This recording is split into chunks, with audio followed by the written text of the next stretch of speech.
Here's exactly how to tell if your oral Dutasteride is formulated properly. If it is, you've got nothing to worry about and hair gains are likely right around the corner. If it isn't, or if you've been using Dutasteride and you've only noticed continued hair loss, your Dutasteride might have a fundamental problem in the way it was made. And this is a far bigger issue than people care to admit. It particularly impacts compounding pharmacy versions of Dutasteride that combine Dutasteride plus minoxidil plus biotin into a single pill. My name is Rob English. I am a researcher who focuses on hair loss disorders. I'm on the editorial board of a dermatology journal. I publish papers related to hair loss. I referee manuscripts for hair loss disorders, and I make content like this for individuals who are fighting hair loss and looking to maximize their hair gains. If you have androgenic alopecia or male pattern hair loss, chances are that you've considered treatments. Some of the most popular hair growth medications, minoxidil and finasteride, don't require specific formulations to get absorbed by our body.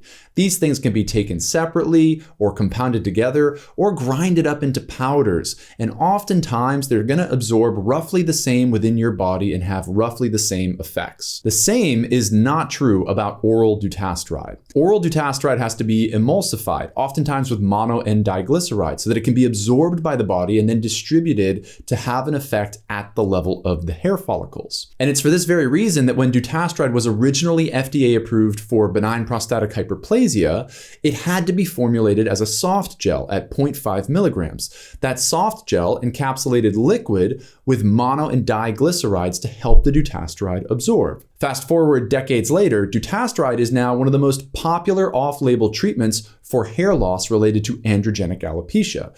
It reduces DHT better than finasteride, it leads to bigger hair gains than finasteride, and more people are making the switch to this medication to maximize their hair gains. Except a growing number of people who make the switch from finasteride to Dutasteride do so only to feel like their hair loss actually gets worse. They feel like their previously stable hairline begins to recede again, they feel like their hair shedding increases, and their density overall begins to decrease. Now, we made a video on this not too long ago about switching from finasteride to Dutasteride only to watch your hair gains worsen. If you want to dive into those, please watch that full video. I'm going to cover them really quickly right now. The first possibility is that if you notice these changes within the first 1 to 3 months, this could actually be a treatment-induced telogen effluvium shed, which is actually a good thing. Again, watch the video for more information. In this case, you wouldn't want to stop treatment. The second possibility is that there is potential evidence that finasteride and Dutasteride have different effects on type 3,5-alpha reductase, and that depending on the studies that you like to cite,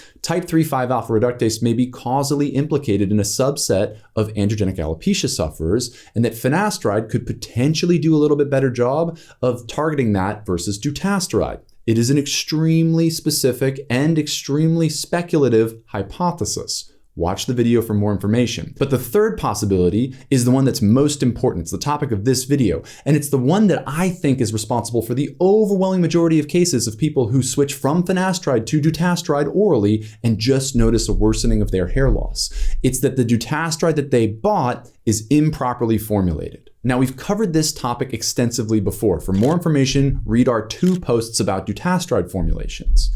The main thing here is that a growing number of people are buying Dutasteride compounded with other medications or ingredients for convenience or added effect. So we see compounding pharmacies in the US buying powdered Dutasteride, combining it with things like oral minoxidil or biotin or vitamin D, and then selling that as an all-in-one pill so that people who want to use Dutasteride plus minoxidil, for example, don't have to take the tablet of minoxidil and the oral Dutasteride soft gel separately. Unfortunately, what you gain in convenience here, you actually lose in potential efficacy for Dutasteride. Because when these compounding pharmacies buy the raw Dutasteride in powdered form and then they mix this all together into a super capsule, they almost never add in emulsifiers like mono and diglycerides to then enhance the absorption of the Dutasteride.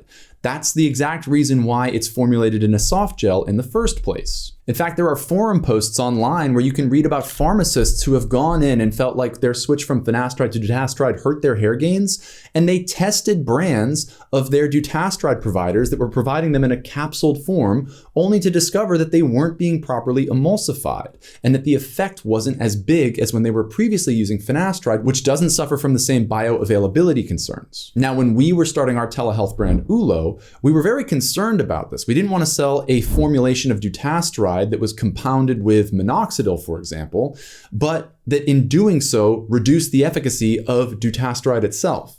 And so we reached out to ask more about formulations. And everyone that we contacted in the compounding pharmacy world told us that they were just using the powder for both medications, combining them together and not throwing in any emulsifiers. In fact, one of the people that we spoke with said that their customers are getting great results. So why would they even be concerned about this? And so we decided to call their bluff. And what we ended up doing is finding an individual who got a baseline level of DHT. That's the hormone that dutasteride reduces. And we had this compounding pharmacy send us 3.5 milligram capsules of dutasteride in their powdered form, the exact way that they send it out to customers all across the US when they sell them dutasteride plus minoxidil combined together. And we had this individual do a baseline serum DHT test and then take 3 dutasteride capsules, so 1.5 milligrams, and then retest 12 hours later. Now, the original pharmacokinetic data on dutasteride suggests that a dose this big over just a 12-hour period should reduce DHT levels by over 90% throughout the body. And yet, when our individual retested their blood the next day, their DHT levels only reduced by around 13%. So a massive miss, which then further underscored the exact problem that we were concerned about in the first place. For this reason, our brand decided that we were never going to compound oral dutasteride with other medications. Instead, we were always going to sell the oral dutasteride in its soft gel form, and specifically AB rated oral dutasteride. That's oral dutasteride that, according to the FDA, is proven to be bioequivalent to Avodart, which is the original soft gel for dutasteride that was approved by the FDA for BPH. And so for our brand, if somebody wants to use oral dutasteride and minoxidil, those things are separated out because we don't want to compromise on bioavailability. But as we've made content about this topic, we've also received a ton of questions from people concerned that maybe their oral dutasteride that they're using is not bioequivalent to Avodart. The good news is that there is actually a way to answer this question.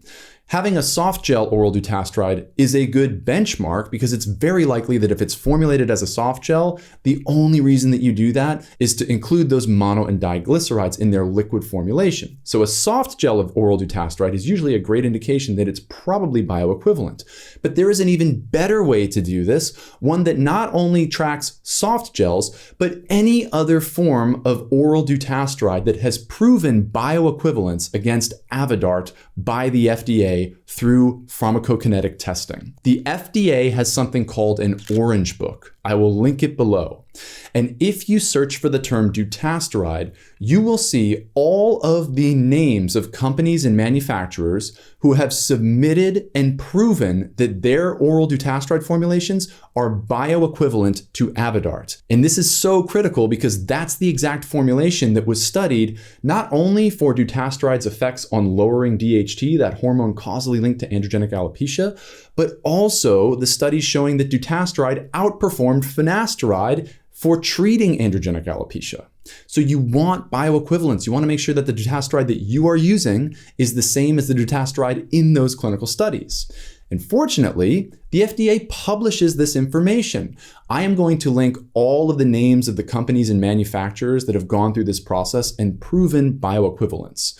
Our brand that we partner with at our compounding pharmacy is Epic Dutasteride, and it's sold under this brand with a proven AB rating for bioequivalence. If you're interested in your dutasteride, check out if the brand is sold by any of the companies or manufacturers listed in the Orange Book. I'll share this with you below, and if you're outside of the US, it's also very likely that there's an equivalence to this Orange Book in your own FDA-related systems. So with a bit of research, you'll be able to find some sort of equivalent to the Orange Book, or maybe you'll even find the brand that you're using is already listed in the US Orange Book, because a lot of these companies are global. All right, that's everything. I hope this video was helpful. This video is really for anybody who is using oral dutasteride. I don't care if it's from Ulo, our brand, or from anybody else. I do care that the formulation that you're using is bioequivalent to the formulation studied and proven to outperform finasteride with respect to androgenic alopecia.